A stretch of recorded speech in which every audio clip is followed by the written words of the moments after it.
Saudara, pemimpin tertinggi Iran, Ayatollah Mojtaba Khamenei menyampaikan pesan keras kepada Amerika Serikat dalam pernyataan resmi jelang Idul Adha. Mojtaba memperingatkan Timur Tengah tak akan lagi menjadi tameng bagi pangkalan-pangkalan militer Amerika Serikat. Ayatollah Mojtaba Khamenei menegaskan Amerika Serikat kini tidak bakal lagi memiliki tempat aman di kawasan Timur Tengah.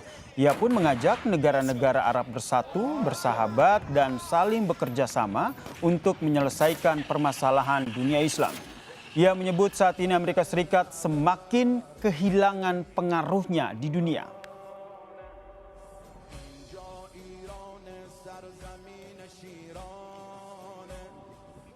Dalam pernyataan tertulisnya, Saudara, Ayatollah Mojtaba Khamenei bilang negara-negara maupun wilayah di kawasan ini tidak akan lagi menjadi tameng bagi pangkalan-pangkalan militer Amerika.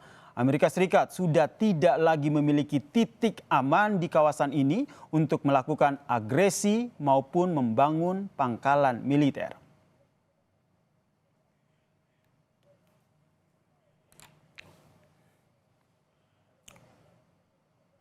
Saudara, dalam pernyataan terbarunya, pemimpin Iran, Mojtaba Khamenei, memberi peringatan keras tidak akan ada tempat aman untuk Amerika Serikat di Timur Tengah. Kita bahas bersama dengan pengamat Timur Tengah, Hasibullah Satrawi, dan juga pengamat militer, Kepala Center of Intermestic and Diplomatic Engagement, Mas Anton Ali Abbas, yang telah bergabung bersama kami di Sapa Indonesia Malam. Selamat petang semuanya. Selamat petang, Mas Selamat Yasir. petang, Mas Yasir. Menarik ini kita melihat bagaimana dinamika yang terjadi sebelumnya sudah ada mau negosiasi damai, nampaknya ini makin jauh begitu. Saya ke Mas Hasibullah dulu. Anda melihatnya seperti apa? Mojtaba akhirnya dalam pernyataannya bilang bahwa Amerika Serikat sudah kehilangan pengaruhnya sekarang di Timur Tengah dan bilang bahwa negara-negara di Timur Tengah tidak akan bisa dijadikan pangkalan militernya lagi. Ya, terima kasih Mas Yasir. Kalau kita mengikuti pernyataan terakhir dari Mojtaba Khamenei, maka sebenarnya ini hanya katakanlah ujung sementara dari berbagai macam perkembangan yang kita ikutin semenjak perang ini, termasuk ketika gencatan senjata dimulai. Saya selalu menyebutnya bahwa dalam hitungan saya per tanggal 21 April kemarin, sebenarnya Iran sudah mengalami kayak semacam perubahan posisi dalam perang ini. Yang awalnya mungkin masih di bawah Amerika, tapi dari 21 April saya menyebutnya sebagai kategori fase kelima, itu Iran sudah mendominasi pertarungan, baik di level lapangan maupun di level wacana. Dan saya melihat dominasi Iran ini makin ke sini, saya menandai lagi di tanggal 1 Mei, saya anggap sebagai fase ke-6, di mana pada saat itu Trump kembali mendapatkan kayak semacam energi berkaitan dengan kebijakannya karena dia menafsirkan sendiri tentang batasan 60 hari dan dianggapnya dengan gencatan senjata 7 April itu dianggap 60 hari tidak terpenuhi. Sehingga memang ada perubahan dari sisi energi politiknya, kebijakannya luar negeri Amerika. Tapi saya melihat dari sisi Iran itu dia stabil, dia terus meningkat, psikologinya makin sempurna dalam kondisi kemenangan, dan saya melihat apa yang disampaikan oleh Mojtaba itu bagian daripada bukti-bukti bahwa mereka berada di dalam psikologi kemenangan tadi, sehingga kondisinya memang berbalik hampir hampir total pembalikannya. Yang awalnya mungkin takut, ini malah nggak ada takutnya. Yang awalnya mungkin ditekan, ini malah justru menekan. Termasuk dengan pernyataan bahwa ini justru Amerika tidak lagi punya tempat yang aman di Timur Tengah. Kalau pernyataan ini disandingkan dengan katakanlah keresahan terbaru dari penulis terkenal di Amerika namanya Thomas Friedman di New York Times, maka sebenarnya itu dua sisi yang sama. Thomas Friedman menyoroti bahwa berbagai macam kebijakan Trump yang katakanlah tidak kuat, tidak kokoh, bisa menampilkan kepada sekutu-sekutu Amerika di kawasan bahwa Amerika tak lagi bisa diandalkan. Jadi sebenarnya saya melihat apa yang disampaikan oleh Friedman yang mengkhawatirkan peran daripada Amerika di kawasan dan yang dikatakanlah diancamkan oleh Mojtaba itu merupakan sebuah kesimpulan yang hampir sama. Dan Berarti menurut saya Mas Hezibullah, maaf saya potong, berarti apa yang disampaikan oleh pemimpin tertinggi Iran yang jarang sekali menyampaikan statement ini adalah bukan gertakan semata, ini bukti bahwa militer Iran ini siap begitu. Saya ingin ke Mas Anton melihatnya seperti apa, karena kalau kita lihat apakah pertanyaannya begini Mas Anton, apakah nanti Iran akan merubah strategi perangnya, karena selama ini kita lihat strategi perangnya Iran ini selalu defensif, karena Mujtaba juga bilang bahwa akan mengajak negara-negara di Timur Tengah, negara-negara Arab ini untuk bekerja sama.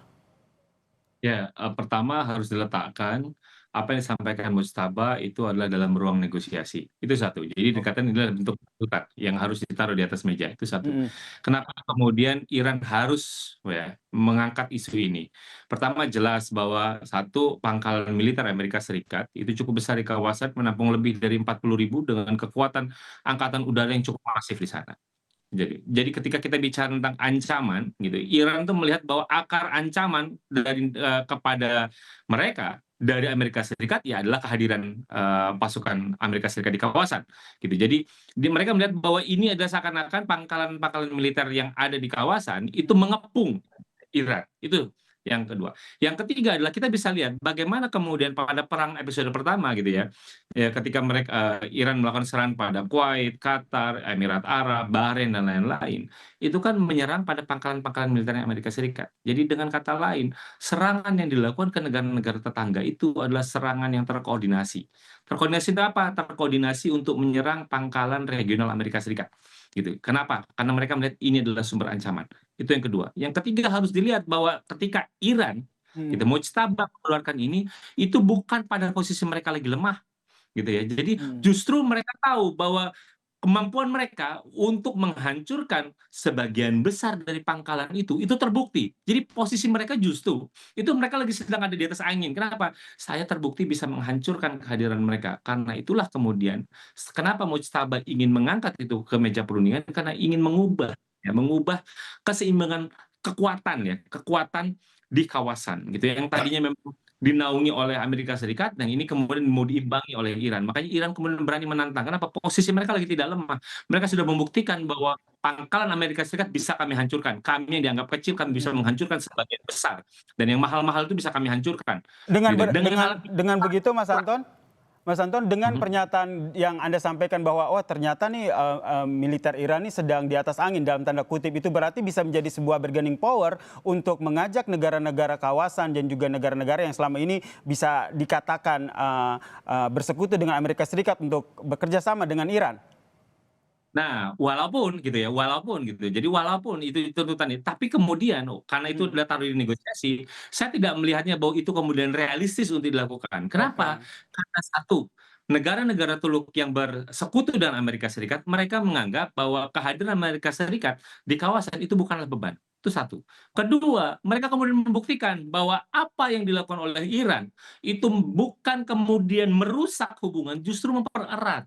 Justru ada banyak analis yang bilang bahwa serangan-serangan terkoordinasi oleh Iran kepada titik-titik yang ada di kawasan pangkalan itu justru bukan untuk menghancurkan hubungan, tapi justru bagaimana mempererat. Mereka justru akan semakin ketergantungan kepada Amerika Serikat. Ya walaupun itu tetap saja kemudian ada peluang Cina untuk mengimbangi ya. Karena apa?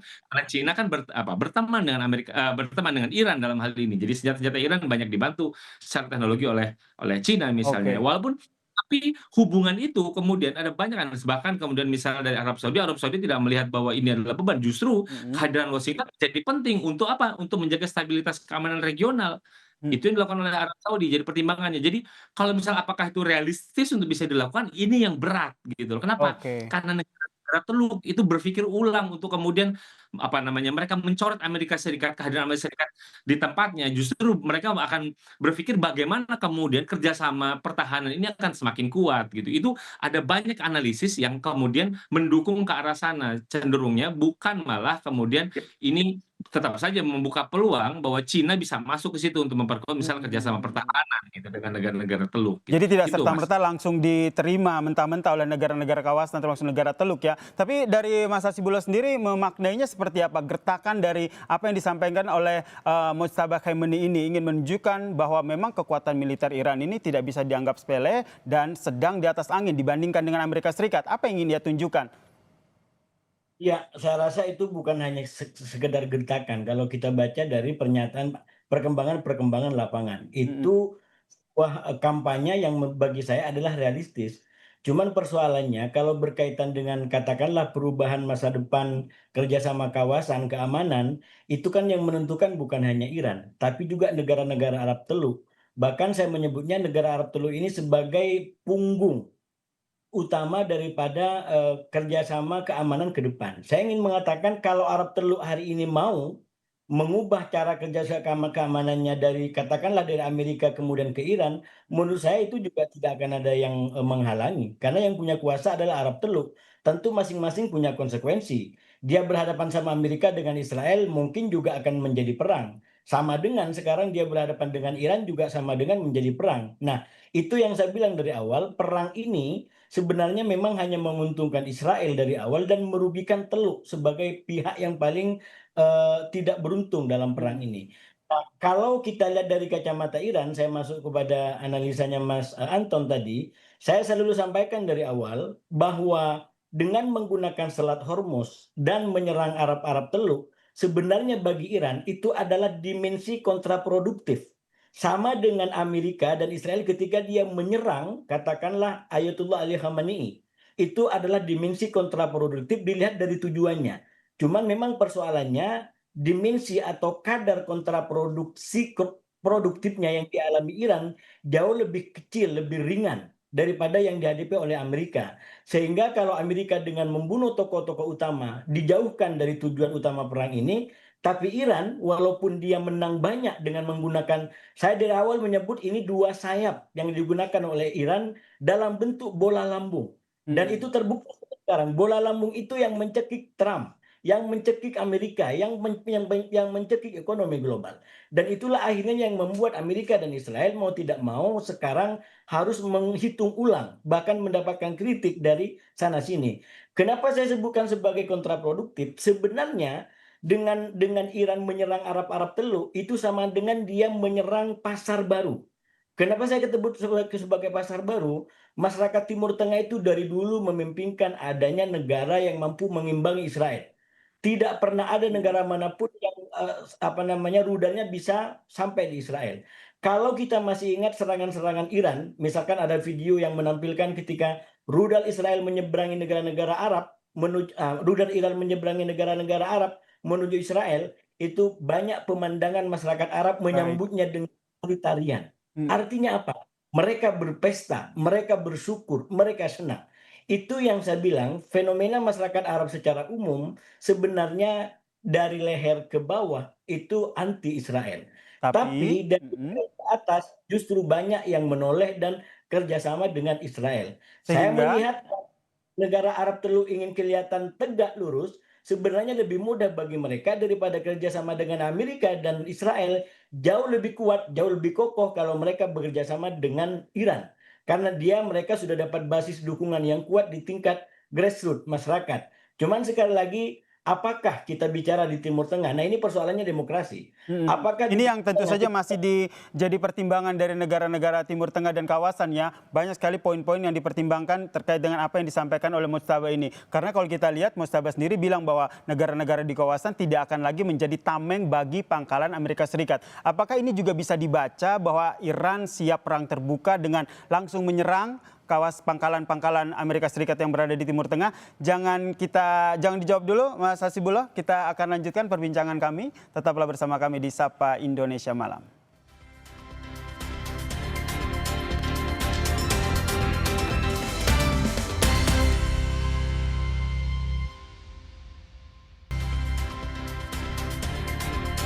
Pertanyaan gantung saya tadi ke Mas Hasibullah, apa yang menjadi pernyataan atau penggertakan dari Mujtaba ini bahwa bangsa-bangsa di kawasan ini tidak akan lagi menjadi tameng pangkalan Amerika Serikat? Apakah ini menunjukkan Iran sendiri siap melakukan serangan terbuka terhadap negara-negara di kawasan, atau bisa dibaca sebagai gertakan dari Iran agar mengajak Amerika Serikat ke meja perundingan?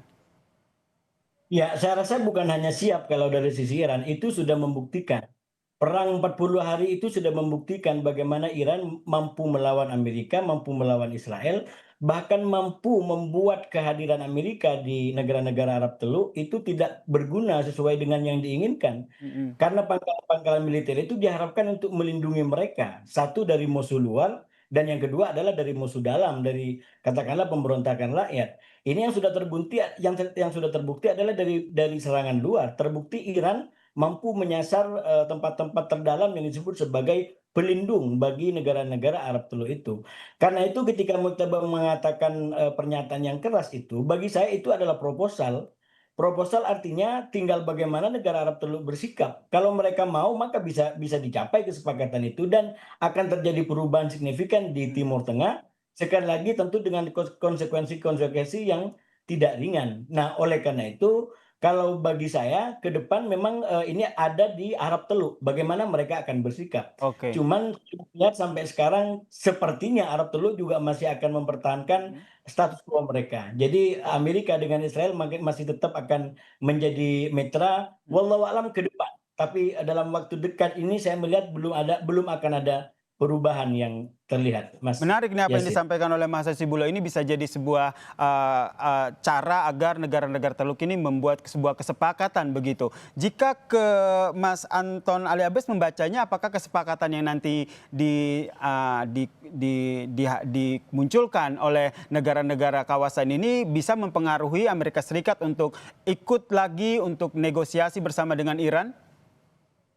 Makanya tadi saya bilang bahwa ini adalah salah satu proposal dalam negosiasi ketika negosiasi sedang berlangsung, termasuk juga ada pembicaraan Qatar gitu, itu satu. Kedua memang ketika kita bicara tadi, kalau pertanyaannya tadi, apakah kemudian Iran itu akan melakukan serangan kepada negara-negara termasuk pangkalan-pangkalan Amerika Serikat di negara-negara Teluk, saya selalu melihatnya bahwa Iran itu membangun dan melakukan serangan, baik serangan maupun narasi, itu adalah bentuknya adalah retaliasi, pembalasan. Jadi bukan Iran yang melakukan aksi preemptif bahkan gitu ya, jadi ataupun preventif. Iran nggak pernah melakukan itu. Iran selalu melakukan serangan balasan. Termasuk juga insiden yang terjadi 2 hari lalu di selatan Iran misalnya, kan Iran melakukan serangan tadi yang menyerang drone atau juga F-35 itu kan sebagai bentuk aksi retaliasi. Iran tidak melakukan ujuk-ujuk langsung melakukan serangan itu, tapi apa namanya, melakukan serangan balasan. Itu yang satu. Kedua, bagi saya ada yang momen kedua ketika kita bicara tentang negara Teluk, ketika kemudian kalau hari ini yang kita bahas adalah proposalnya dari Iran yang mendorong itu, tapi di sisi lain Trump juga juga ikut encircling, jadi memaksa negara-negara Teluk untuk membuat pilihan ketika kita bicara tentang Abraham Accord, bahwa kemudian disandingkan gitu ya, kalau ini nanti ada perdamaian ini maka kawasan Teluk juga harus mendatangi Abraham Accord, yang dimana bahwa mereka harus melakukan normalisasi hubungan dengan Israel, dan itu kan juga sedikit banyak kan mengganggu membuat gaduh ya negara-negara Teluk, apakah mereka ingin mendukung perdamaian atau tidak mendukung perdamaian gitu. Jadi posisi dilema itu jadi tidak hanya kemudian diciptakan oleh Iran dalam konteks ini, tapi juga diciptakan oleh Amerika Serikat dalam konteks yang lain ketika Trump itu mengusulkan ada penandatanganan Abraham Accord gitu, ketika untuk menyertai perdamaian ini yang kemudian membuat dilema bagi negara-negara di kawasan, apakah kemudian mereka ingin mendorong sepenuhnya atau kemudian mereka ingin ikut serta sebagai pihak yang terkait untuk juga ikut berembuk gitu ya, berembuk bagaimana mengeluarkan gitu ya, mengeksklud dua hal ini, karena bagaimanapun juga itu sedikit banyak itu membuat terpojok mereka, itu satu. Kedua, akan membingungkan mereka bagaimana kemudian mereka bernegosiasi dengan kepentingan domestik, kepentingan nasionalnya, karena itu juga sedikit banyak akan juga membuat mereka dalam hal ini negara-negara dalam posisi dilema, apakah mau terus atau kemudian mau menolak. Itu Dengan Mas kata Yasir. lain, Mas Anton, ini bisa dibaca bahwa sebenarnya dari Iran sendiri maupun Amerika Serikat mereka punya strategi masing-masing untuk membawa perang ini ke meja perundingan. Betul gitu. Jadi bahwa kalau misalnya ada apakah ada atau tidak ada, jawabannya ada gitu. Bahkan misalnya Iran sekalipun yang tidak pernah mau mengakui, ketika mereka menyebut ada kerangka waktu 30 sampai 60 hari, itu menunjukkan bahwa ada perundingan. Itu satu. Kedua, bahkan tidak hanya difasilitasi oleh Pakistan saat ini. Bahkan misalnya ada delegasi dari Iran datang ke Qatar juga membicarakan soal proposal perdamaian. Artinya apa? Messenger-nya itu kemudian bekerja dengan banyak. Kenapa? Karena memang negara-negara Teluk juga berkepentingan bagaimana kemudian Selat Hormuz ini bisa Oke. dibuka sejenak minimal 60 hari ketika mereka ingin berunding menyelesaikan poin-poin yang krusial. Bahwa ada poin-poin krusial yang juga cukup pelik, ada bicara tentang uranium, bagaimana Selat Hormuz misalnya, lalu bagaimana Israel Lebanon itu juga tidak kalah pelik gitu. Ada beberapa hal yang pelik tapi mereka berharap bahwa Selat Hormuz dulu deh dibuka. Oke, ini Baru yang habis itu menjadi nanti salah satu poin ya terkait dengan Selat Hormuz ini, karena sebenarnya tidak hanya Iran tapi negara-negara Teluk juga punya kepentingan di sini. Dengan melihat strategi masing-masing dari kedua negara untuk membawa hal ini ke meja perundingan seperti yang dikatakan oleh Mas Anton tadi, Mas Hasibullah melihatnya ini akan terjadikah perundingan kedua negara dalam waktu dekat, atau kedua negara ini masih sama-sama memiliki ego sehingga perundingan yang sempat kita lihat sudah mau titik temu ternyata ini gagal lagi?